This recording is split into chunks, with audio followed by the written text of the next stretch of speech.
અમરેલી જિલ્લાના જાફરાબાદમાં આજરોજ સમસ્ત મુસ્લિમ સમાજ દ્વારા કાશ્મીર પહેલગામમાં થયેલ હુમલાના વિરોધમાં મૌન રેલી યોજવાને જાફરાબાદ મામલતદારને આવેદનપત્ર આપવામાં આવ્યું।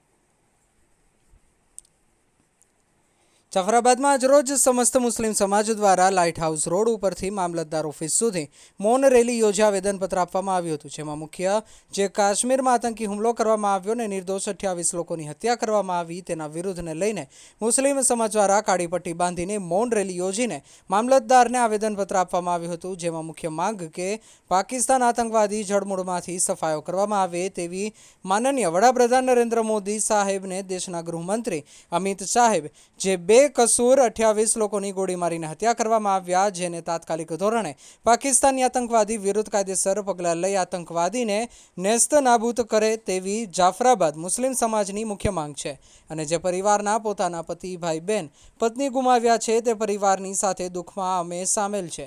તેમને પરિવારને સંવેદના પાઠવીએ। આ હુમલો અમારા દેશ ભારત ઉપર છે। તાત્કાલિક ધોરણે આતંકવાદી યૌન જડમૂળમાંથી સફાયો થાય તેવી જાફરાબાદ સમસ્ત મુસ્લિમ સમાજ દ્વારા માંગણી કરવામાં આવી હતી। રિપોર્ટર ઇમરાન શેખ, જાફરાબાદ, અમરેલી।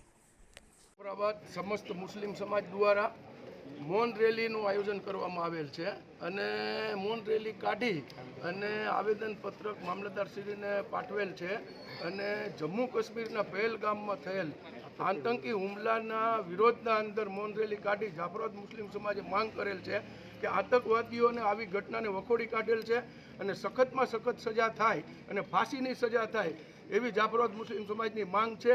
અને આપણા રાજ્યના અને દરેક રાજ્યના દેશના દરેક પર્યટકો છે ત્યાં ગયા હતા ને જે મૃત્યુ પામેલ છે, જે શહીદી વેરવેલ છે, તેમની આત્માને ભગવાન શાંતિ આપે એવી જાફરાબાદ મુસ્લિમ સમાજની તરફથી એક ઈશ્વરને પ્રાર્થના કરીએ છીએ અને દુઆ કરીએ છીએ।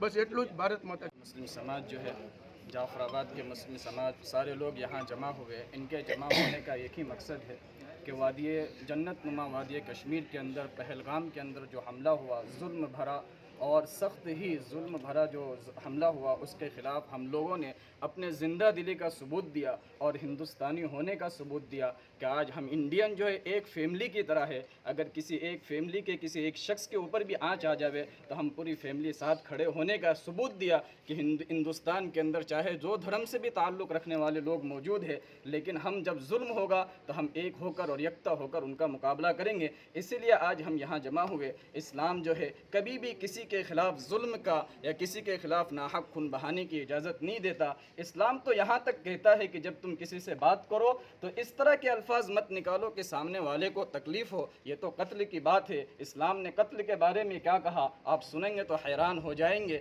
इस्लाम ने कहा कि अगर दुनिया भर के अंदर किसी एक इंसान का नाहक खून बहा दिया, गोया कि सारी इंसानियत को उस एक शख्स ने कत्ल कर दिया। यहाँ तक का शरीयत इस्लाम हमें हुक्म देता, तो हरगिज़ इस्लाम इस बात का हुक्म नहीं देगा कि किसी का नाहक खून बहाया जाए। लिहाजा कश्मीर के अंदर पहलगाम के अंदर जो हमला हुआ उसकी हम सख्त अल्फाज के अंदर विरोध करते हैं और हुकूमत से हम इस बात का मुतालबा करते हैं कि आतंकवादी के ख़िलाफ़ जल्द अज जल्द कार्रवाई शुरू की जाए और सख्त से सख्त सज़ा उसको दी जाए। बस इसी के लिए हम यहाँ जमा हुए।